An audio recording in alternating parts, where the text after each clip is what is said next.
अगली सुबह गांव में ये खबर फैल गई। ये टोटका अगर बढ़ गया तो पूरा गांव तबाह हो जाएगा। हमें उस औरत को पकड़ना होगा बेटा, लेकिन ये काम उतना आसान नहीं है। इधर रीना की हालत और बिगड़ गई।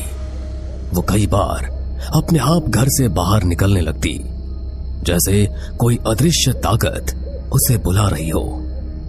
उस रात श्यामू ने बताया कि उसने तालाब किनारे उस औरत को देखा। उसकी हंसी सुनकर मेरी आत्मा कांप गई।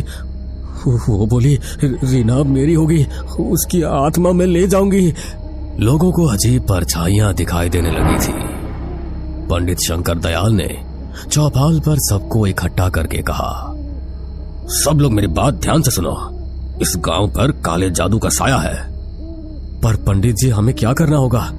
हमें उस औरत को पकड़ना होगा जो टोटका कर रही है, लेकिन याद रखना, उसकी नजर से मिलते ही आदमी पागल भी हो सकता है। इधर रीना की हालत बहुत खराब हो गई। उसका शरीर दिन ब दिन कमजोर होता जा रहा था। उसके चेहरे पर अजीब किस्म के निशान उभरने लगे। कभी वो पागलों की तरह हंसती तो कभी जोर जोर से रोती। तुम सब नहीं बचा पाओगे मुझे, मैं तो उसी की हूँ, वो मुझे बुला रही है। गोविंद डर कर पीछे हट गया। हे भगवान, मेरी बीवी को बचा लो। उस रात चौकीदार ने फिर काली साड़ी वाली औरत को देखा। उसने तुरंत गांव वालों को खबर दी।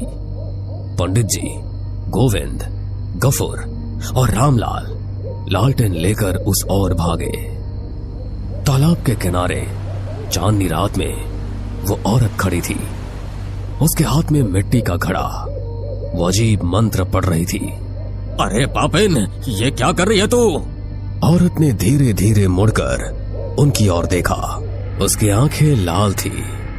उसके होठों से खून टपक रहा था। आ गए तुम सब।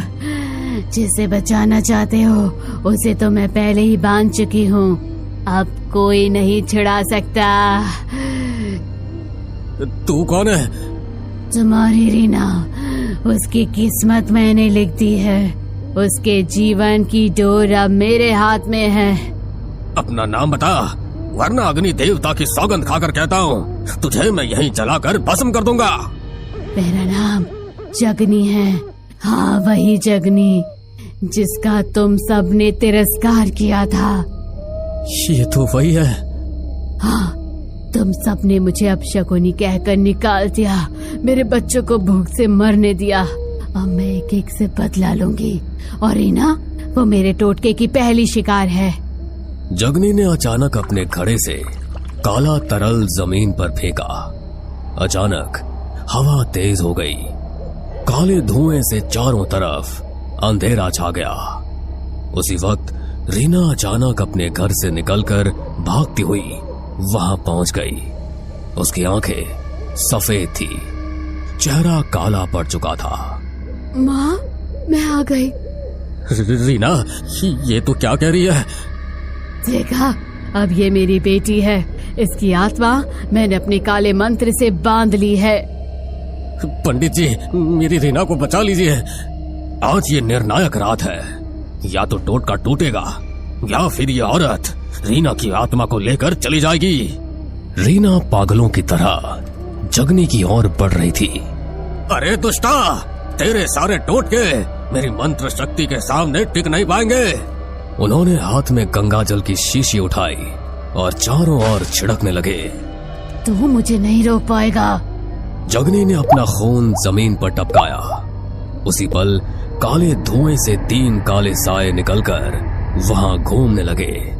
उनकी आंखें अंगारों जैसी लाल थी। ये तो प्रेत है। पंडित जी, हमें बचाइए।